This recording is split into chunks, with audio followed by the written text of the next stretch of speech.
Okay, this is just a general discussion about various things in the engine room worth knowing about. This here is the day tank with a sight gauge up and down here, with a start button here. You push it to start, and if it goes off automatically, that means the tank is full enough.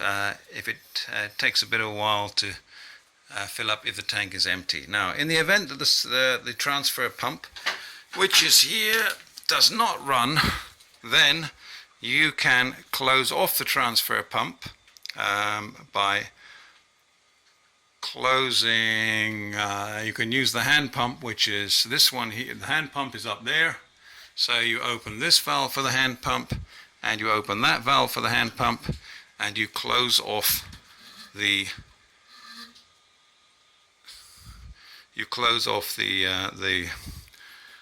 fuel transfer pump.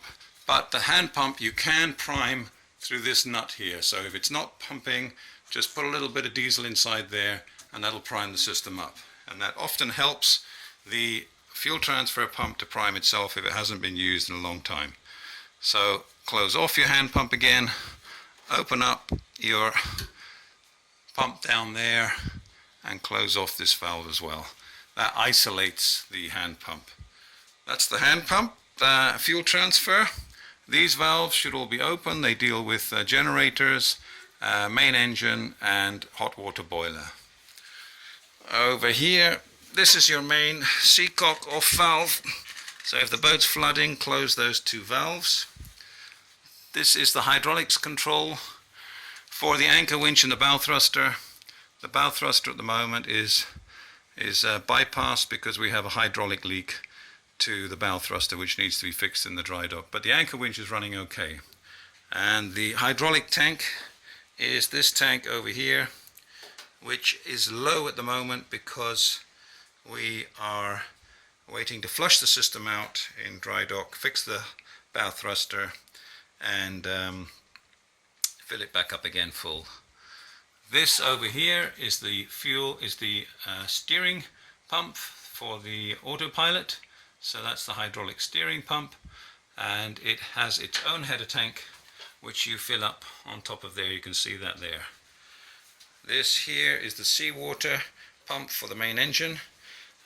Just to explain the main engine a little bit, it has a hull cooler, which means it has a big tank full of water, fresh water in the hull, and that circulates through the main engine.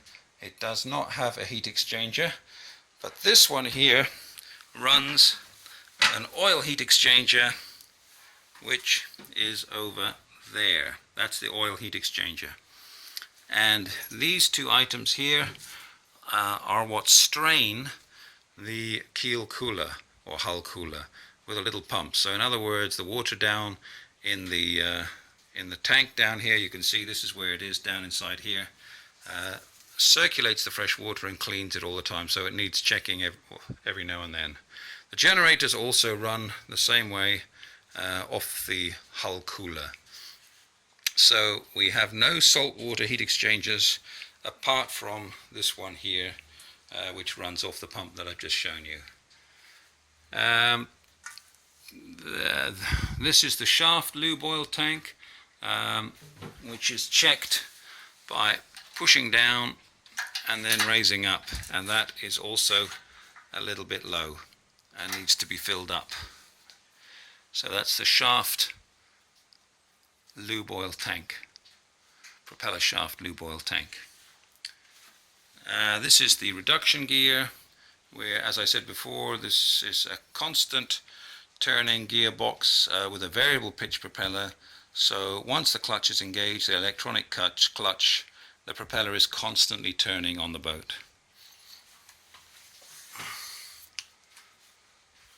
Okay, I think I've covered most of the things. This is the hot water boiler over here with taps for priming the pressure. You'll see right in the back there's a pressure gauge which primes the primary system on the hot water boiler. So it has a primary and a secondary system. The primary system remains hot all the time. The secondary system flows round the primary system and that's what heats the water. But at the moment, here in Mytilene, we are not using the boiler to save fuel. And down here, this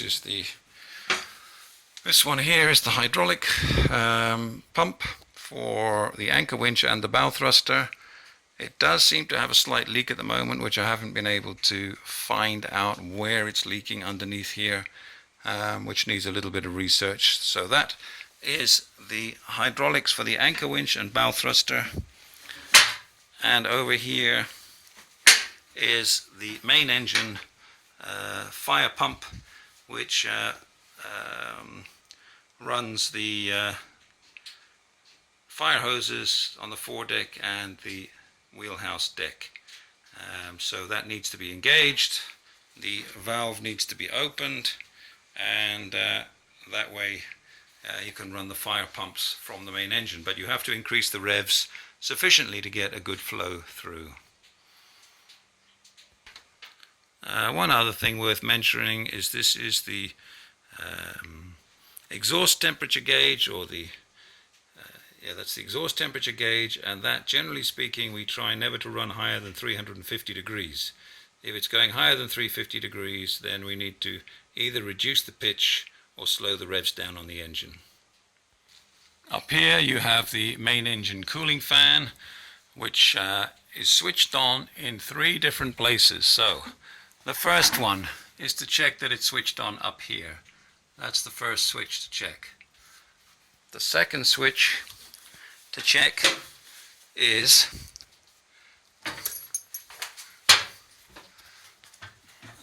over there. You might need to push the there it goes. So you can alter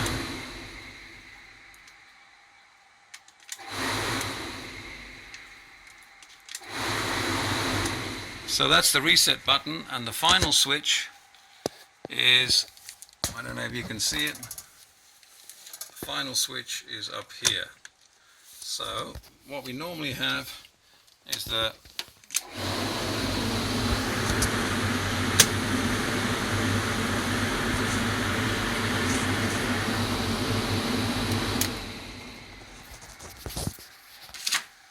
so you can switch on the fan either here or over there or up here. Just make sure that they're all switched on for air in or air out.